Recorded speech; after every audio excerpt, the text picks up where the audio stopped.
بسم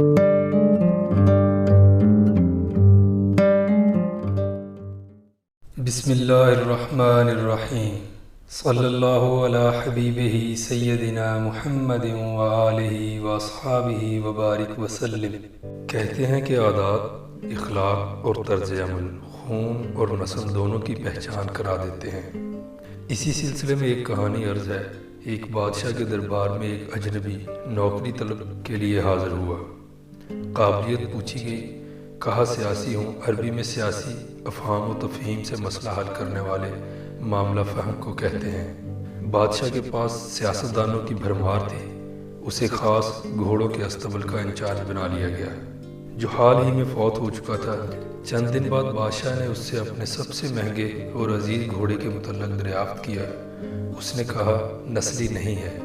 بادشاہ کو تعجب ہوا۔ اس نے جنگل سے سائس کو بلا کر دریافت کیا۔ اس نے بتایا گھوڑا نسلی ہے، لیکن اس کی پیدائش پر اس کی ماں مر گئی تھی۔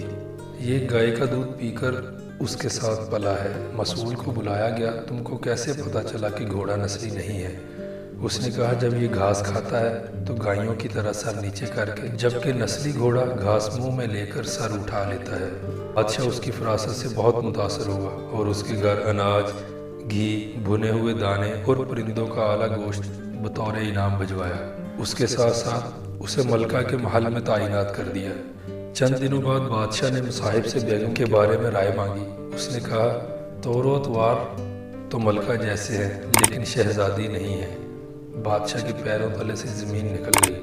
اس نے فوراً ساس کو بلا بھیجا، معاملہ اس کے گوش گزار کیا۔ ساس نے تصدیق کر دی۔ اس نے کہا حقیقت ہے کہ تمہارے باپ نے میرے خاوند سے ہماری بیٹی کی پیدائش پر ہی رشتہ مانگ لیا تھا، لیکن ہماری بیٹی 6 ماہ کی عمر میں ہی فوت ہو گئی تھی۔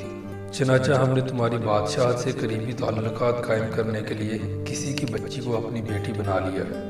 بادشاہ نے مصاحب سے دریافت کیا کہ اسے ملکہ کے شہزادی نہ ہونے کا کیسے علم ہوا، تو اس نے کہا کہ ملکہ کا خادموں کے ساتھ سلوک جاہلوں سے بھی بدتر ہے۔ شہزادیاں ایسے سلوک نہیں کیا کرتی۔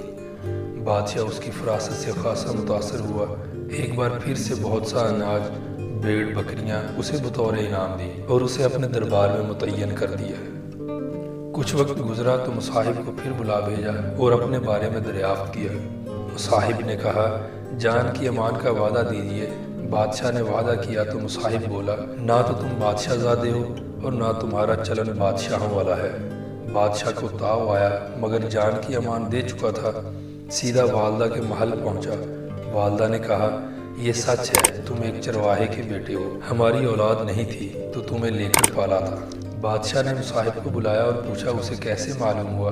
اس نے کہا بادشاہ جب کسی کو انعام و اکرام دیا کرتے ہیں تو ہیرے، موتی اور جواہرات کی شکل میں دیتے ہیں، لیکن آپ بھیڑ بکریاں اور دیگر کھانے کی چیزیں عنایت کرتے ہیں۔ یہ اسلوب بادشاہ زادے کا نہیں ہوتا، بلکہ کسی چرواہے کے بیٹے کا ہی ہو سکتا ہے۔ آج ہماری سیاست میں جس طرح کی زبان، بلکہ یوں کہوں کہ گندی زبان استعمال کی جا رہی ہے، میں اس بات پر حیران ہوں کہ اس ملک کے ادیب، دانشور اور وہ لوگ جو اس ملک میں ایک یونیورسٹی کا درجہ رکھتے ہیں، وہ خاموش تماشائی بن کر یہ سب کچھ کیسے برداشت کر رہے ہیں۔